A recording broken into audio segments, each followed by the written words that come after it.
스마트폰으로 영상을 보시다가 기계가 뜨거워져서 깜짝 놀라신 적이 있을 겁니다. 손난로처럼 달아오른 전화를 쥐고 있으면 덜컥 겁도 납니다. 혹시 터지는 건 아닐까? 기계가 망가지는 건 아닐까? 걱정되시죠? 우리가 매일 쓰는 작은 전화기도 이렇게 뜨거워지는데 세상을 바꾸고 있다는 거대한 인공지능 컴퓨터들은 어떨까요?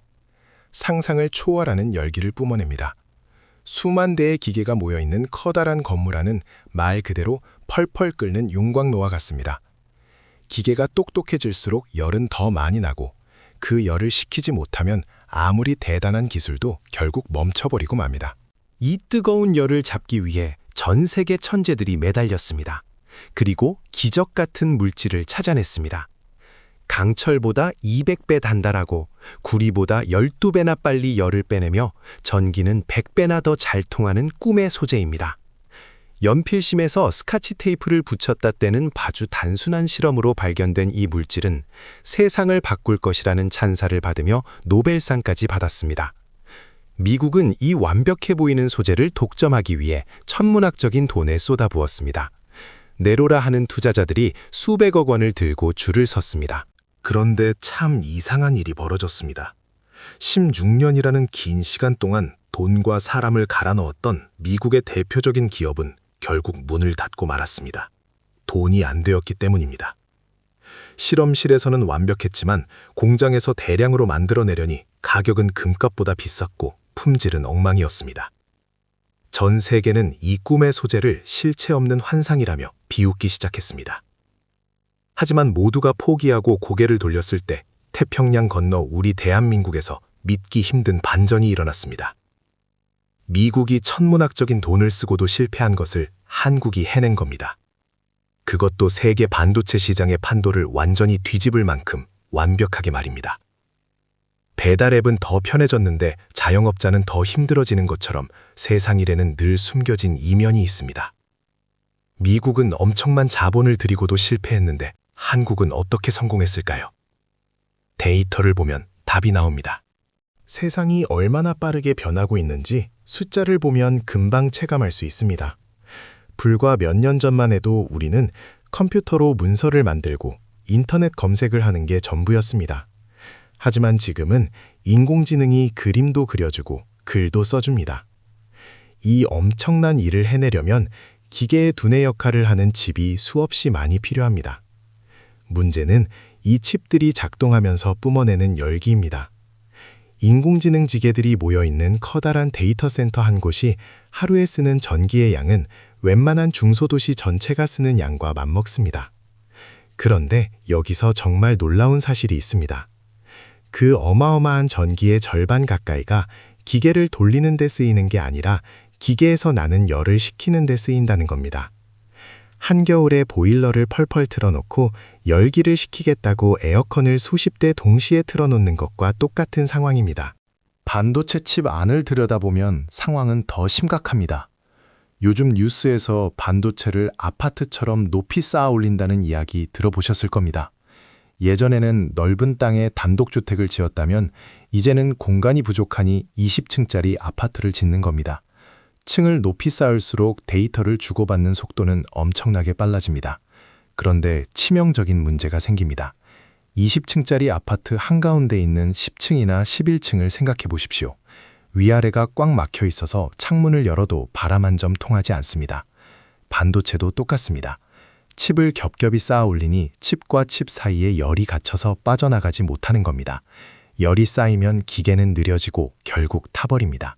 게다가 반도체 회로의 굵기는 이제 머리카락 굵기의 5만 분의 1 수준까지 좁아졌습니다.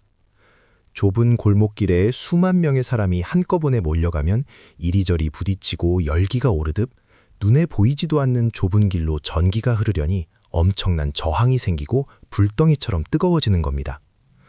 결국 다가오는 미래의 경제전쟁은 누가 더 머리가 좋은 기계를 만드느냐가 아니라 누가 이 펄펄 끓는 열을 더 잘 식히느냐에 달렸습니다. 열을 잡지 못하면 수십조 원을 들인 기술도 하루아침에 무용지물이 됩니다. 바로 이때 모두가 불가능하다고 포기했던 그 꿈의 소재가 다시 무대 위로 올라왔습니다. 한국의 연구진이 만들어낸 기적 같은 변화 때문이었습니다. 통계를 보면 입이 떡 벌어집니다. 한국은 이 소재를 만드는 속도를 예전보다 40배나 끌어올렸습니다. 더 놀라운 것은 가격입니다. 불과 몇 년 사이에 만드는 비용을 6분의 1로 확 줄였습니다. 100만 원 들던 것을 15만 원 남짓이면 만들 수 있게 된 겁니다. 10명 중 한두 명이 성공하던 것을 이제는 뚝딱뚝딱 무한정 찍어낼 수 있게 되었습니다. 월급은 그대로인데 월세가 2배로 오르면 숨이 막히지만 반대로 물건 만드는 값이 이렇게 뚝 떨어지면 세상에 돈이 몰려들기 마련입니다. 도대체 한국은 어떻게 이런 마법 같은 일을 해낸 걸까요? 왜 이런 변화가 생겼을까요?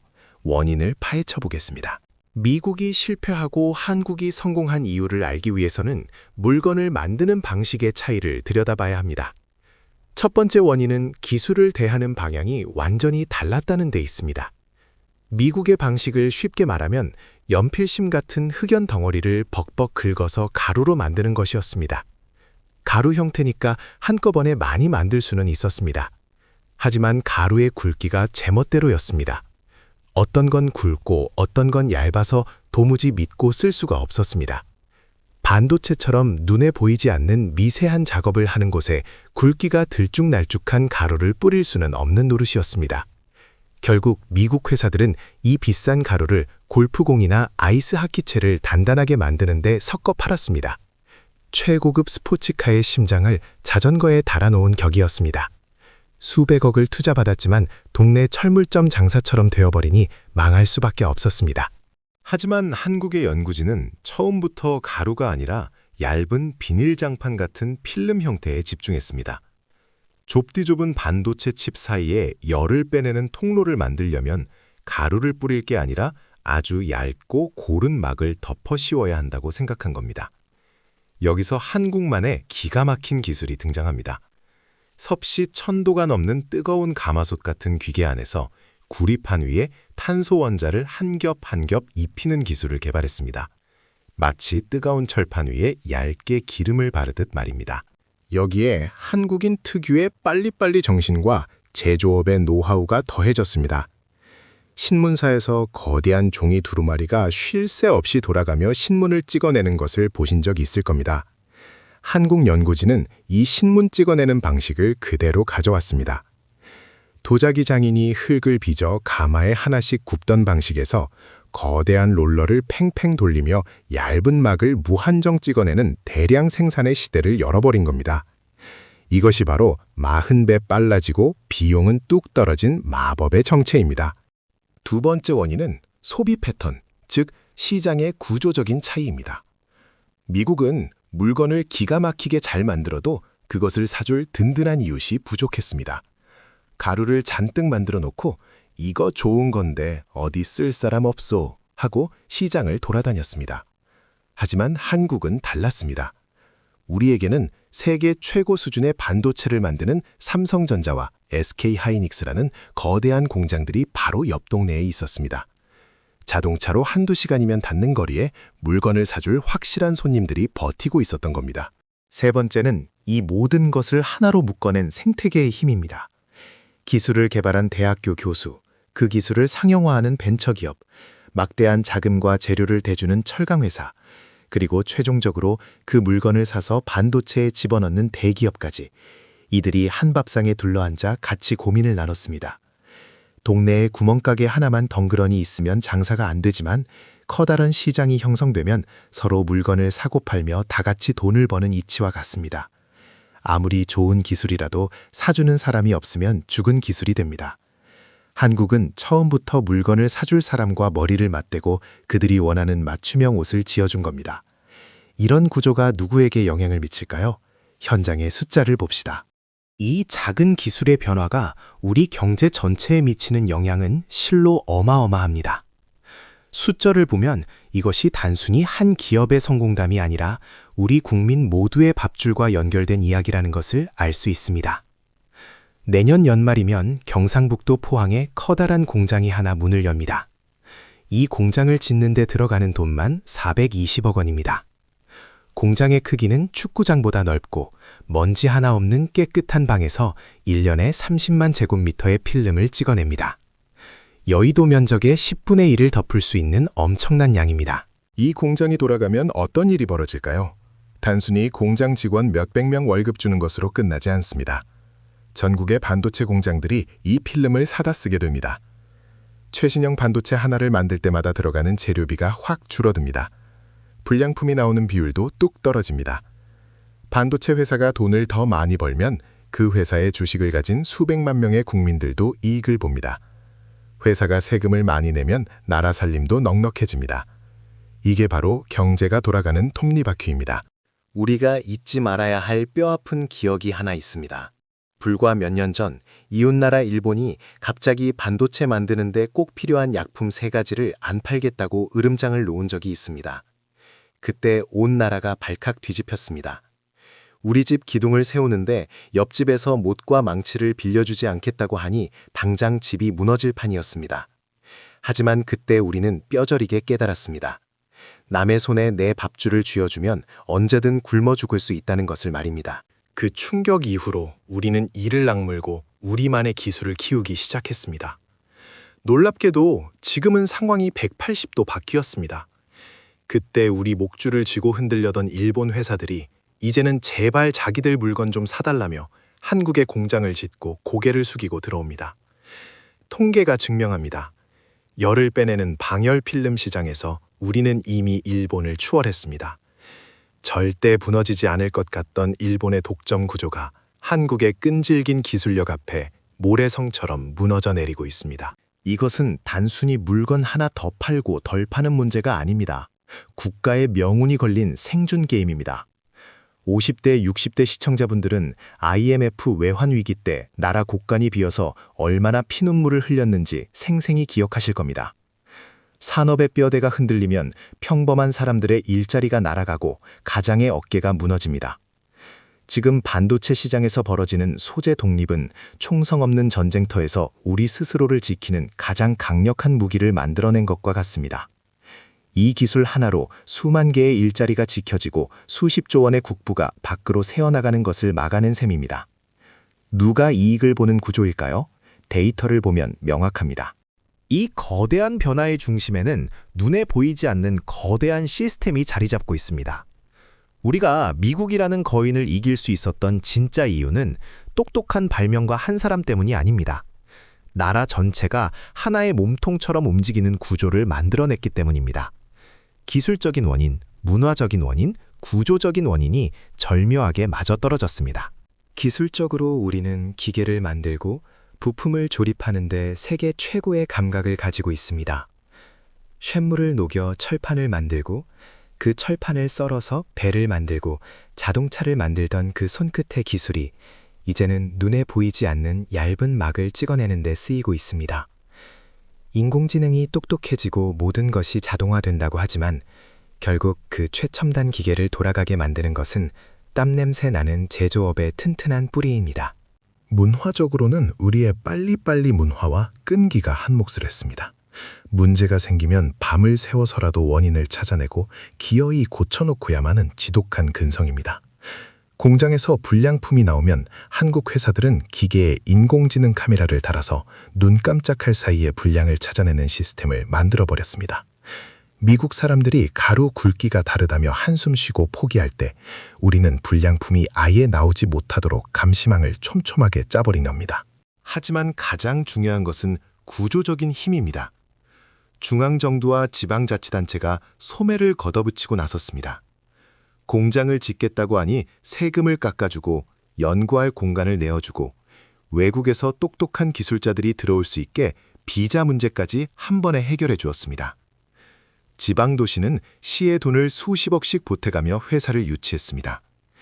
대학은 밤낮 없이 연구하고 정부는 길을 닦아주고 대기업은 든든한 바람막이가 되어주고 중소기업은 미친 듯이 물건을 찍어냅니다. 과거 텔레비전 화면을 만드는 LCD 시장이나 컴퓨터 메모리 시장에서도 우리는 똑같은 방식으로 세계를 제패했습니다. 맨 처음 아이디어를 낸 것은 다른 나라였지만 그것을 공장으로 가져와서 가장 빠르고 싸고 완벽하게 만들어내어 전 세계 시장을 싹쓸이한 것은 언제나 대한민국이었습니다. 이번에도 똑같은 역사가 반복되고 있는 겁니다. 이쯤에서 우리는 한 가지 질문을 던져볼 필요가 있습니다. 만약 우리가 이 기술을 개발하지 못했다면 어떻게 되었을까요? 편리함의 대가를 우리는 혹독하게 치러야 했을 겁니다. 반도체에서 나는 열을 식히지 못해 성능은 뒤처지고 결국 세계 1등 자리에서 밀려났을 겁니다.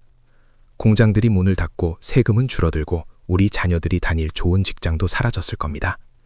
해외 기업들이 독점한 부품을 울며 겨자 먹기로 비싸게 사오느라 우리가 번 돈은 고스란히 외국으로 빠져나갔을 겁니다. 시스템이 튼튼하게 버텨주지 않으면 개인의 노력만으로는 거대한 파도를 넘을 수 없습니다. 이런 변화는 다른 곳에서도 일어나고 있습니다. 이 작고 얇은 필름 한 장이 가져올 미래의 변화는 우리 상상을 뛰어넘습니다. 머나먼 공장이나 첨단 연구소에서만 일어나는 일이 아닙니다. 당장 내일 우리들의 지갑 사정과 일상생활을 뒤바꿔 놓을 무서운 물결입니다. 한번 주변을 돌아보십시오. 예전에는 은행에 가서 돈을 찾고 직원을 만나 업무를 받지만 지금은 스마트폰 하나로 모든 걸 해결합니다. 예전에는 길가에서 손을 흔들어 택시를 잡았지만 지금은 앱으로 택시를 부릅니다.